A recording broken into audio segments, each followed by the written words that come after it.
and his best friend Chris love skateboarding. But when they're not out kicking up their heels and rolling up a ramp, you'll find them mesmerized by the Super Mario Brothers.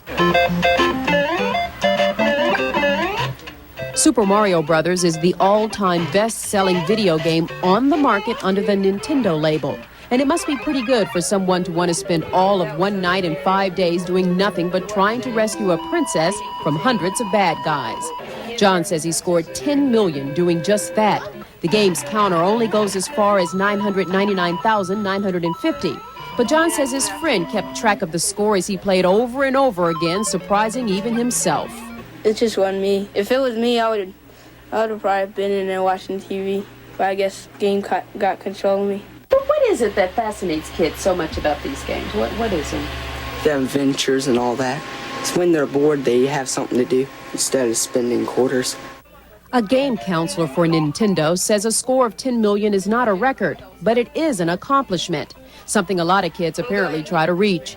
At Children's Palace in Hampton, the World of Nintendo section of the store is a big moneymaker. There's some regular kids at the girls up the front desk. They realize who they are and they recognize them, and they call every week wanting to know what new selection we've got in. And Nintendo addicts have plenty of gadgets to fill their video appetite, including cereal, clothes, and scores of other trinkets. It's a fad that at this point knows no limit. Velma Scaife, 13 News on the Peninsula. Dragon Spirit. Yes, I had top score.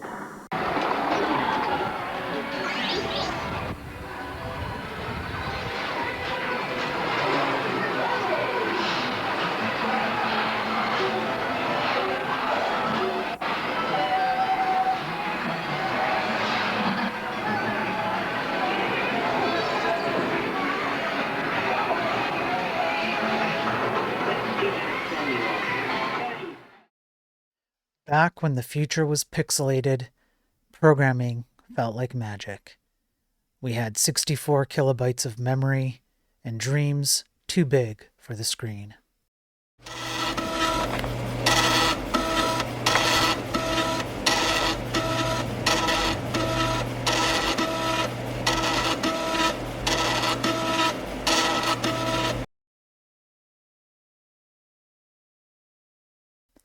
You didn't download a framework. You didn't npm install your imagination. So I want you to do a search and replace and correct that. Let's see how long it takes to correct that. Go ahead, Holden. Whipping right along. That's fast. And I guess if you're a usual WordStar user and if you run that on a slower machine, you know, it takes a lot longer. It's a timely process. To do 90 search and replaces there than that. And you notice it's shifting the line at the same time as it goes through these 90 occurrences. That's right, because the correction is longer than... You wrote every line, praying it would fit before the machine ran out of breath.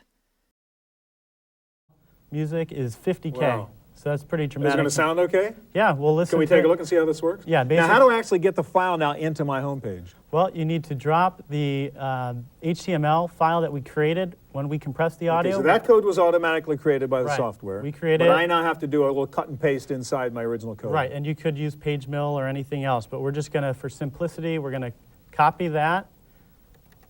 And now we're going to just drop in our regular page and press paste. And we save that out.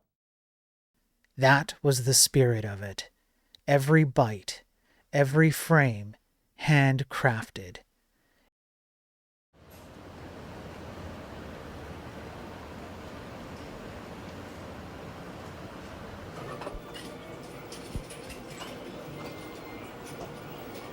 Each dungeon, each bug, each secret room, all a victory over limitation.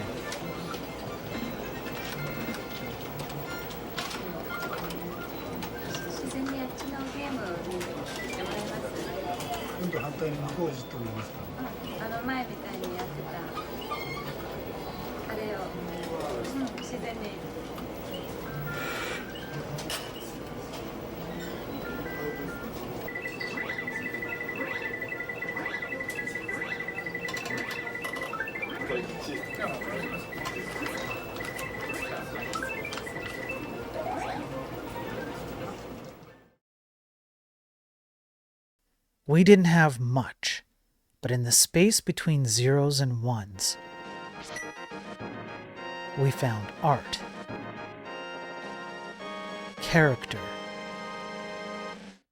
ingenuity.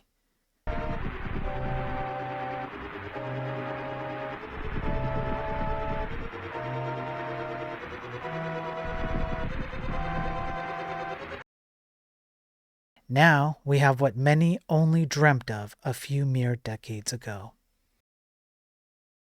We're always trying to optimize our code so that it runs faster on the same existing machine.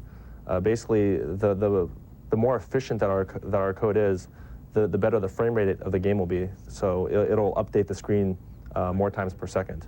The game's opening sequence features a sample battle between German tanks and Allied warplanes. In an early version, the player's viewpoint, as seen through a virtual camera, is static. In the later version, camera moves were added to create drama and suspense. Here's how it was done. What you see is at time 0, the pitch of the camera will be rotated from 6.09 radians to 6.15 radians over 6 seconds. So that'll give us sort of this pitching effect on the camera, which sort of adds more of a dramatic flair to it. Some other big things that happen later on, I will change the camera to an outside view of the hangar at 10 seconds. So it adds a lot more of a movie feel to it. You'll get sort of a prime shot of the P-47s coming in for their bombing run right now. Game designers may spend most of their time creating efficient code and realistic graphics, but they still need to keep one primary goal in mind. Well, our holy grail is it has to be fun. I mean, if it's not fun, nobody's going to play it. And it can be gorgeous, it can be amazing, but if it's not fun to play, we're not going to have people buying it and telling other people to buy it. So we really have to make sure that that's there. And that's an elusive thing the harder you chase it. For the Computer Chronicles, I'm Sarah O'Brien. And yet, it feels like nobody really appreciates what they have.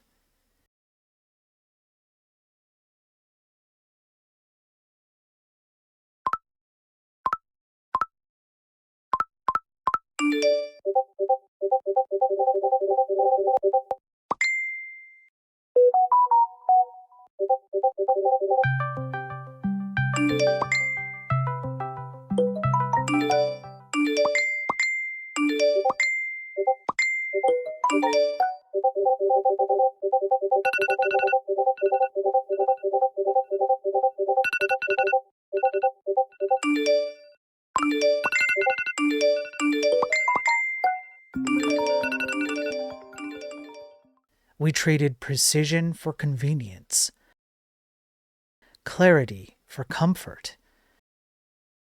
The silicon got faster, and the programs got slower.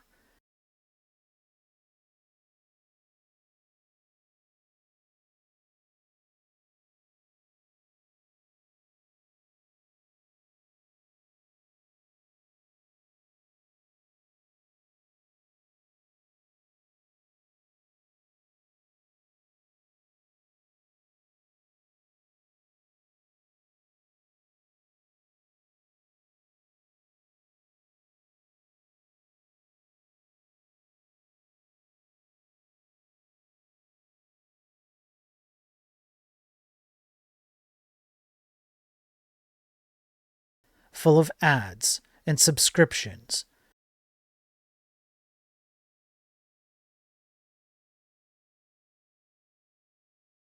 Where you pay to be the product as they sell your data. Cybersecurity a mere afterthought, and only when a hack exposes it.